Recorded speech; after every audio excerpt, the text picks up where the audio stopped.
Selamat pagi, saudara-saudara yang dikasihi dan diberkati oleh Tuhan. Damai sejahtera Allah yang melampaui segala akal akan memelihara hati dan pikiranmu dalam Kristus Yesus.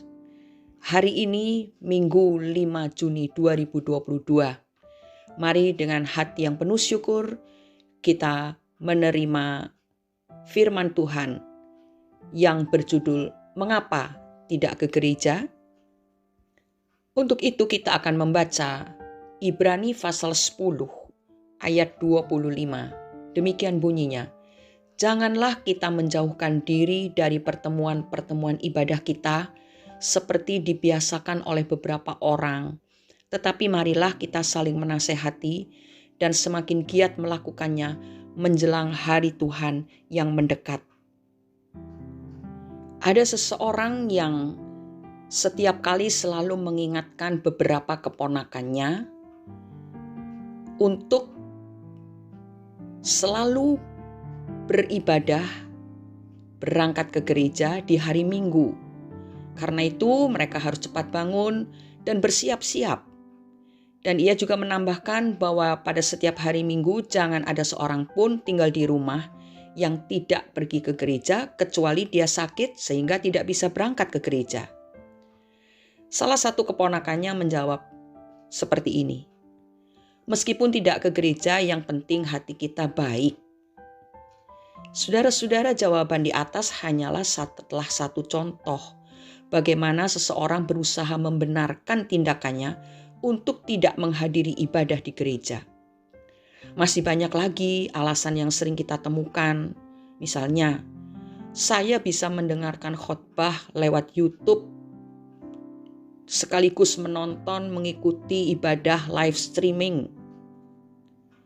Banyak orang yang tidak ke gereja tapi kelakuan mereka lebih baik daripada orang-orang yang ke gereja. Ada juga yang menjawab, hari Minggu adalah kesempatan berkumpul dengan keluarga.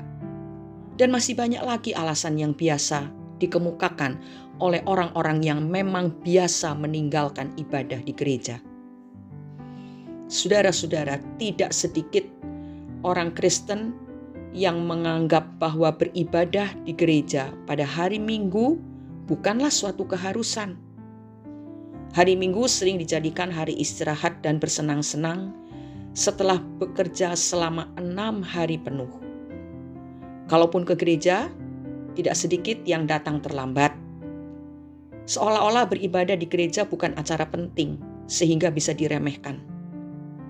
Padahal orang-orang tersebut selalu berangkat ke tempat kerja lebih awal supaya tidak terlambat.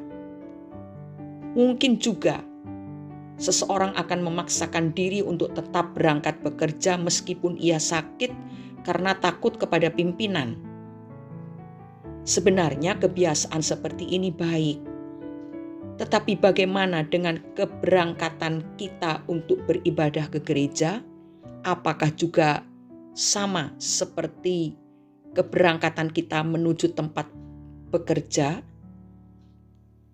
Apakah kita sudah menerapkan ketaatan dan disiplin diri yang sama untuk beribadah? Bagi yang masih sekolah, bukankah kita akan berusaha mentaati setiap peraturan sekolah termasuk jam masuk sekolah? Seharusnya kita juga berlaku sama. Bahkan justru lebih baik lagi sehubungan dengan keberangkatan kita untuk beribadah di rumah Tuhan. Saudara-saudara, kerinduan yang besar untuk datang bersekutu dengan Tuhan melalui ibadah merupakan salah satu patokan untuk mengukur kasih dan ketaatan kita kepada Tuhan. Matius 6 ayat 21 berkata, karena di mana hartamu berada, di situ juga hatimu berada. Jika kita menjadikan Tuhan sebagai harta yang paling berharga, maka hati kita akan melekat kepadanya. Kita akan rindu bersekutu dengan Dia. Kehadiran untuk beribadah di gereja tidak dapat digantikan dengan apapun. Ketika kita datang untuk beribadah, kita telah menunjukkan kasih dan ketaatan kita kepada Tuhan, bahwa kita menghormati Tuhan lebih dari yang lain. Kita ingin bersekutu dengan Tuhan. Di dalam persekutuan dengan Tuhan dan sesama, melalui jam-jam ibadah, kita akan menyenangkan hati Tuhan dan hidup kerohanian kita akan dikuatkan. Saudara-saudara, kalau kita perhatikan keadaan zaman di mana kita hidup, sudah sangat banyak tanda-tanda yang semakin jelas yang mengingatkan kita bahwa kedatangan Yesus kedua kali sudah semakin dekat. Karena itu gantikanlah kemalasan untuk beribadah dengan ketaatan. Karena Tuhan mengasihi orang yang bersungguh hati kepadanya. Kitab 2 Tawarikh pasal 16 ayat 9 berkata, "Karena mata Tuhan menjelajah seluruh bumi untuk melimpahkan kekuatannya kepada mereka yang bersungguh hati terhadap Dia." Kalau kita bersungguh-sungguh hati terhadap Tuhan, maka tidak mungkin kita akan meninggalkan ibadah dengan begitu mudah dan karena berbagai alasan. Surat 1 Korintus pasal 15 ayat 58. "Karena itu saudara-saudaraku yang kekasih, berdirilah teguh, jangan goyah, dan giatlah selalu dalam pekerjaan Tuhan. Sebab kamu tahu bahwa dalam persekutuan dengan Tuhan, jerih payahmu tidak sia-sia." Ingat saudara, kalau kita taat, kita setia, kita selalu menjaga persekutuan kita dengan Tuhan dengan baik, maka jerih payah kita tidak sia-sia. Kalau kita renungkan, kalau sampai sekarang kita bisa hidup dengan keadaan yang kita alami saat ini, itu semua karena pertolongan Tuhan. Karena itu, marilah kita buang segala kemalasan dan keengganan untuk bersekutu di rumah Tuhan bersama-sama saudara seiman dalam ibadah yang diadakan di gereja.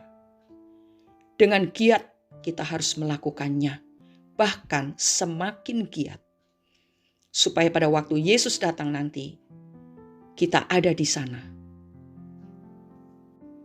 Tuhan sangat memperhatikan kesetiaan kita, ketaatan kita, dan kesungguhan hati kita dalam beribadah di gereja. Dan Tuhan tidak tinggal diam, Dia memberkati, Dia menyertai, Dia memberikan segala yang kita butuhkan. Sehingga rohani kita semakin lama semakin kuat. Dan kita terus bertahan, berdiri teguh, tidak mundur sejengkal pun, tidak bergeser dari iman kita. Sampai akhirnya pada waktu sangkakala Allah dibunyikan, kita ada di sana. Mari kita berdoa. Kami bersyukur Bapa di surga, pada hari ini Engkau berbicara lagi kepada kami, menegur setiap pribadi kami, agar kami semua taat dan setia kepada Tuhan. Terima kasih karena Engkau begitu memperhatikan kami. Mampukanlah kami ya Bapa untuk melawan kemalasan dalam beribadah. Seringkali kami memakai berbagai-bagai alasan untuk menghindarkan diri dari ibadah-ibadah yang seharusnya kami ikuti dengan kesungguhan hati. Ampunilah kami ya Bapa, jamahlah kami ya Yesus, dan Roh Kudus terus-menerus menegur kami, dan kami semua mau mentaati apa yang Tuhan sampaikan di hari ini. Terima kasih Bapa, kami rindu untuk memiliki persekutuan yang sangat erat dengan Tuhan. Kami mengarahkan hati kami kepada Tuhan, karena kami menanti-nantikan kedatangan Tuhan yang kedua kali, yang akan membawa kami ke dalam rumah di sorga yang telah Engkau persiapkan. Terima kasih Bapa, di dalam nama Tuhan Yesus Kristus kami sudah berdoa dan mengucap syukur. Amin. Jadilah setia dan semakin giat beribadah kepada Tuhan sebab Allah yang memanggil kamu kepada persekutuan dengan anaknya Yesus Kristus Tuhan kita adalah setia. Selamat beribadah saudara-saudara, beribadahlah dengan kesungguhan hati, dengan kesetiaan, sehingga Allah yang setia akan selalu memberkati dan menyertai kita sampai selama-lamanya. Amin.